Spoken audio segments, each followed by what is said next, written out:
Hello, welcome everyone to question number 1, minimum operations in dynamic programming.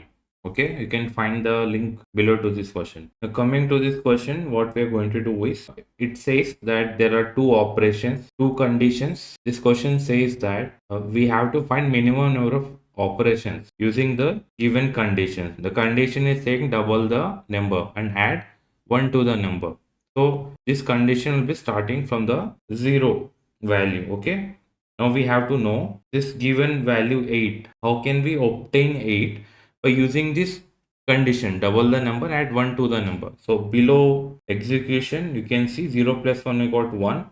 This is one operation of this, right? Again, next operation, again plus 1. This is one operation. Now again, 2 into 2, doing the double. We're doubling the number. Now it became 4 after that. Now again we can double. Now how many total number of operations are there? If you add all these ones, we will get answer 4. So this is what given in the output in this question. So theoretically, it is very easy to say we can add 1 from the left side or we can multiply. But while coding, we won't know where we should add 1, where we should multiply with 2. So the easiest thing what we can do is we can go from the last given element to the left side and find out how many operations are there. How? You just have to observe the same execution part very carefully. Okay, here this operation we will come from right to the left side. Now observe the operations, number of operations will be same in this way also. Okay, 4 into 2 has become 8.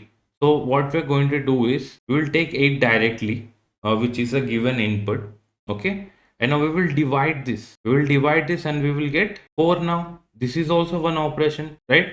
Instead of multiplying, we can simply divide. And when we are dividing it, when the given number, this one, this 8, when the given number which is even, only then we will divide it by 2. Okay, now we got 4. This is also even. Here this one, now 4 divided by 2, we will get 2 again. Similarly, here also 2 divided by 2, we will get 1 now. Since 1 is an odd number, what we can do is we will reduce this. 1 minus 1 equal to 0. So how many operations are there? You can count yourself. We have got 4 operations in this method also. Instead of multiplying with 2 and adding 1, we can do the opposite. Wherever the even numbers are there, we will divide it by 2, and wherever odd numbers are there, we will reduce it by 1. Okay, and if the number which is coming after reducing it by 1, if it is even, then we divide it. But if the last number is 0, in that case we will stop our execution till this part and return the count of our operations. Okay, we will use count variable every time we will divide or we reduce one number. Okay, so how many times it has been used? 4 times the operations has been used. So this is our output. I hope you have understood the theory part. If you have any doubt, just go to the coding section. It will be more clear when you see the code. Now we're inside the coding section part, and you can see clearly we have taken a count variable, and this will keep the track of number of operations we have used. And we have taken a while loop, and inside that we're saying if n is not equal to 0, then only this will execute rest of the cases. When n equal to 0, then we will stop. Okay.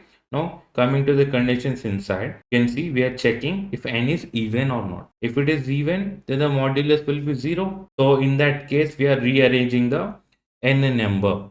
Okay, and we will use this n as the next output. If the n is not even, then we will reduce it by 1. Okay, whatever case it will run, we will count that one time. Okay, and again it will repeat itself till n becomes 0, as we have mentioned in the presentation. Okay, now finally when n will equal to 0, the count value will increase. Okay, whatever count value will be there, that answer will be written. I hope you have understood the coding part and also the presentation of theory. If you like the video, give us a like, and also don't forget to subscribe our channel, which will be very helpful. And thanks for watching. Let's meet in the next question.